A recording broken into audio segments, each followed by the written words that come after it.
the people who are usually offering unsolicited advice are a hot mess. Their lives are a hot mess. A lot of you women, especially you women, I'm going to call you out. I love you so much. I wish you all the best. I want you to thrive, but you seek too much permission.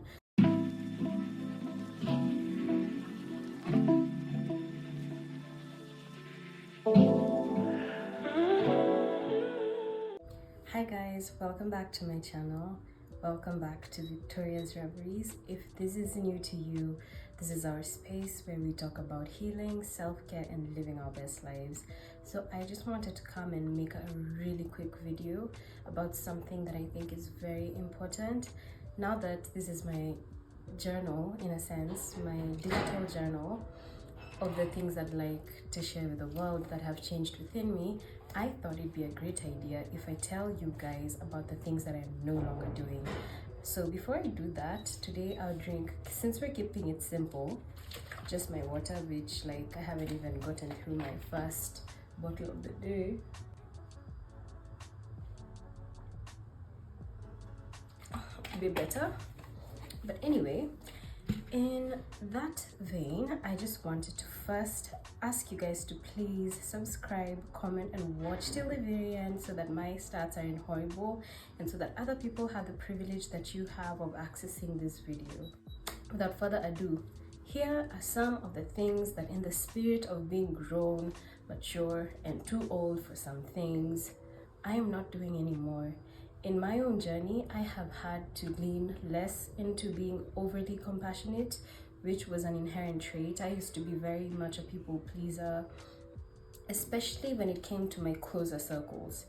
With other people, I'd probably be known as independent, strong-minded, has their own opinion. But when it came to my closer circles, one of the ways that I learned codependency is by having to mirror the thoughts and the emotions of those that were around me as a form of showing my love for them and perhaps even my solidarity. We'll talk about that a little bit later. In my personal journey, I have learned to be more selfish, the good kind of selfish, to be more selfish and not to yield too much or all the time, not to be too much of a nice girl, for lack of a better term. And even more than that, I've just learned how to serve myself, how to be there for the people around me, but not necessarily break my back every single time. First thing, so the first habit that I stopped, because we do not do that here anymore, is solving people's problems, aka being a fixer. I think I've shared this story time here on this channel whereby I was at my therapy session a while back. This was now maybe 2-3 years back. I was in the middle of a therapy session and my therapist asked me, when you were a little girl, what would you want to do in your future? And I told her that I wanted to be a plastic surgeon because I wanted to help people feel good about themselves, and that's what I'd been watching a lot of, which was botched, and that's what those doctors did. And she told me, oh, okay, that points to something that I've been thinking I should share about you to yourself, that you're a bit of a fixer. So for me, I learned the hard way. It was a very hard pill to swallow. You know, when someone just reads you in a minute, and she said it very casually, by the way. It wasn't offensive at all, nor was I offended, but I was like, oh, so that's what I've been doing. It was a huge realization. One, I know that I'd never have to date, but it would be plaguing my social life. So I learned that I was a fixer. And what does that look like? It looks like solving people's problems. Sometimes when people come to you, they don't want a solution, they want to vent. And it's quite patronizing in hindsight that you think that your solution is the best. That's why you keep offering it. You don't know everything. You don't know how people feel. You don't know what it is to be in their position. So you can't quite problem solve and troubleshoot the best way they need, because that's their thing to deal with. The second thing I don't do, very simple, I do not listen to people's drama. I don't engage in gossip. I am too engaged in my own life, too engrossed with wanting to feel good, too invested in wanting to create an amazing life to be engaging in people's toxicity and people's drama. And that even looks like not keeping tabs with the people who, let's say, have been toxic to me. I don't keep tabs. There's no point in keeping tabs. There's no point in learning about how, let's say, a horrible thing happened to them. I don't glorify that situation. I don't feel good about that. I'm not invested. I'm indifferent. I don't keep tabs on anybody. and I don't even listen to drama.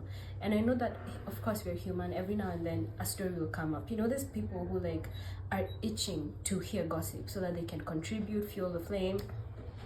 That's not me. I do not listen to drama anymore, and I'd really encourage you to do this because it has changed my social life. A lot of my friends and I don't talk about drama. We talk about our interests, we talk about the things that we're going through. We build each other because we are not invested in other people's lives. I think it is so toxic if in your friend group or in your family, the thing that bonds you guys the most is gossip, and your hate towards someone else is what gives you guys love. That's messed up.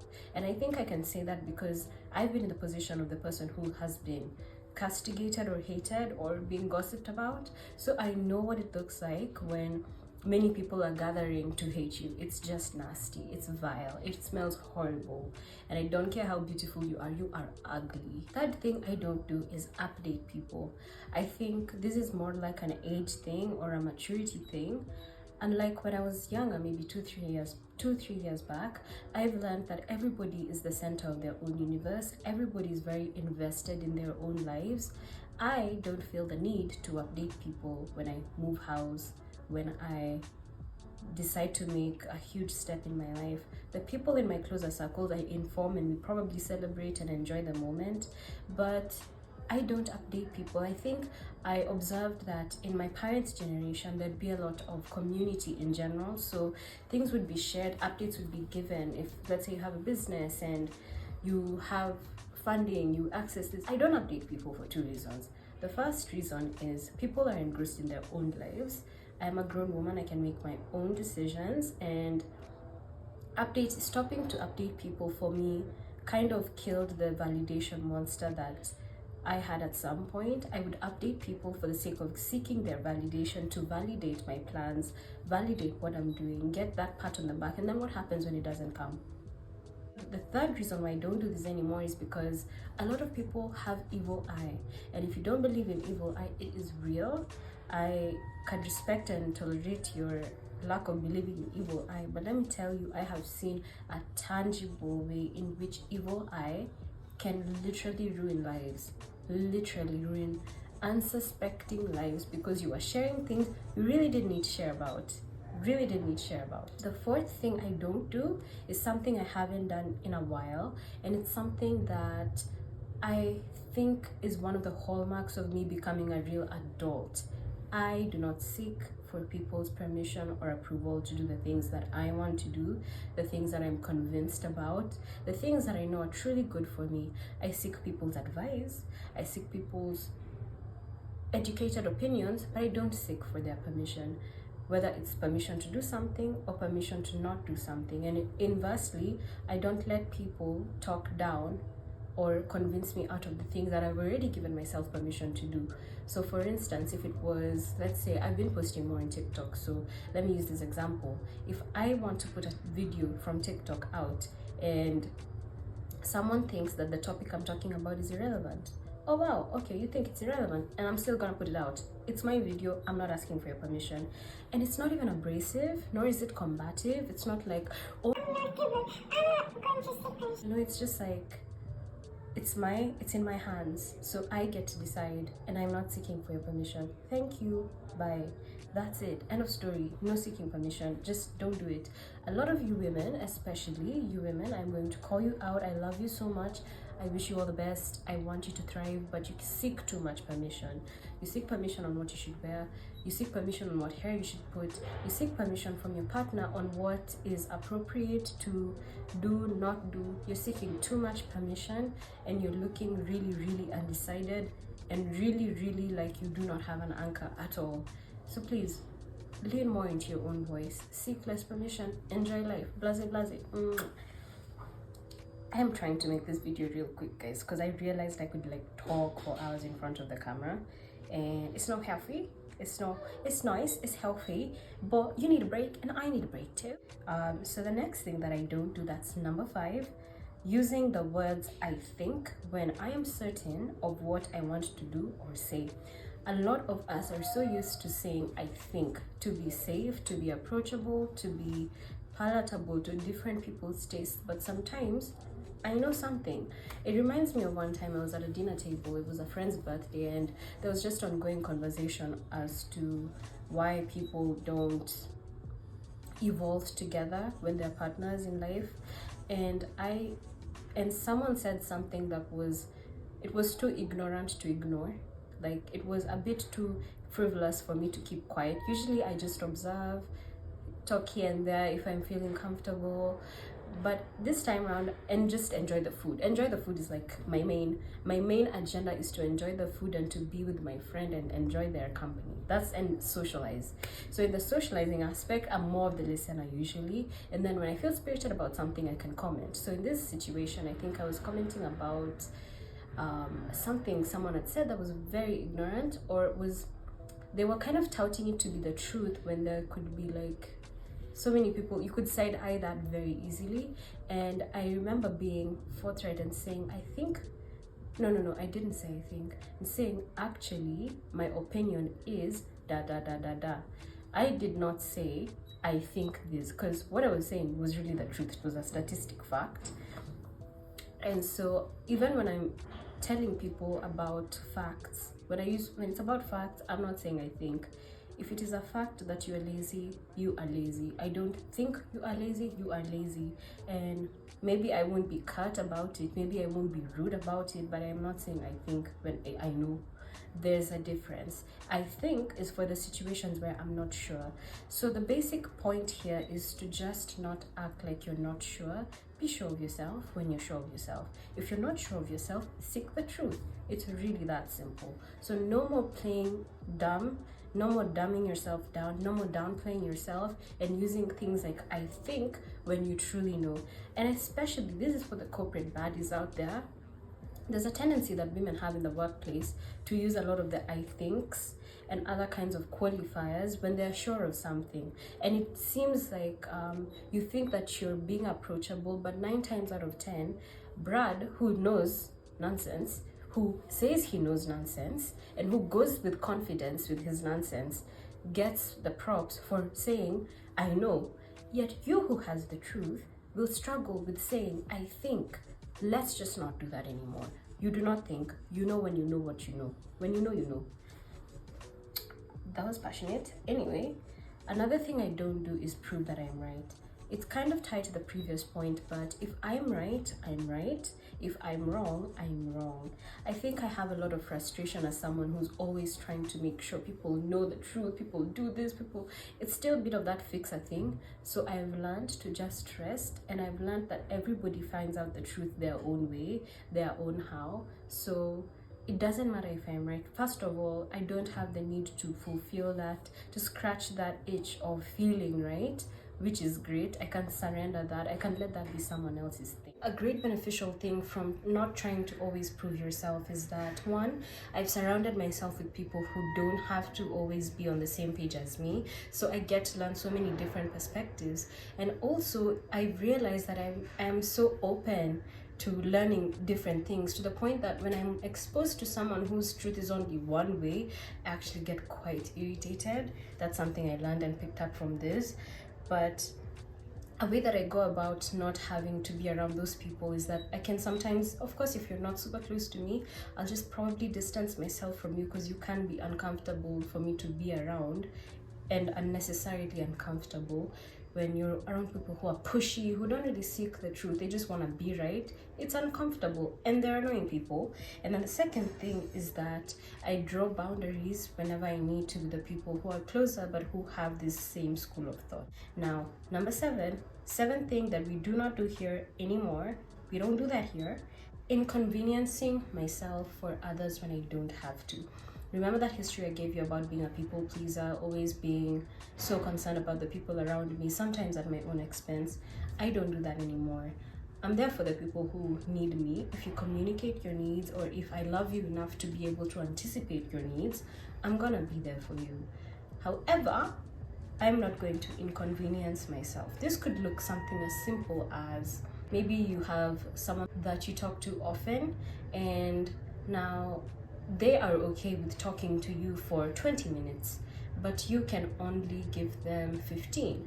So usually, let's say you're from work, you are super tired, but if you are a codependent people pleaser, you will likely want to give them the 20 minutes that you can't quite afford, the time you can't quite afford, and at your expense, because you're sleepy on the call and you're unable to process whatever is going on. You're not present, and deep down you even start resenting them for being so lively when you're so tired.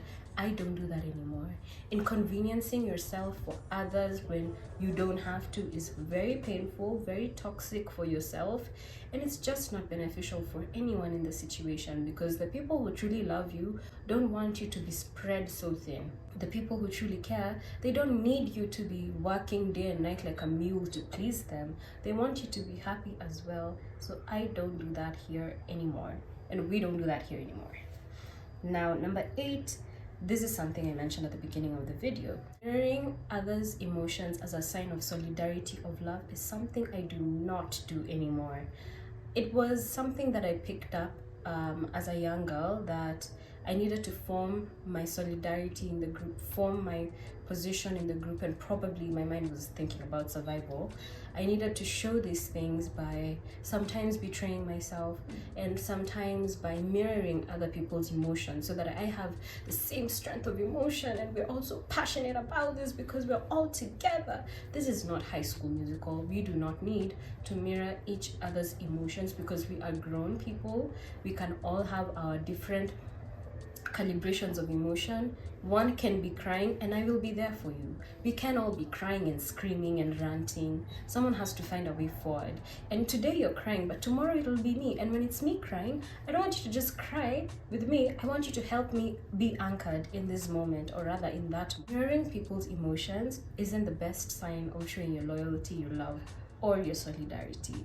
It's actually quite fake if you think about it. The 9th thing I do not do at all, we do not do this at all, we do not patronize people, is offering unsolicited advice.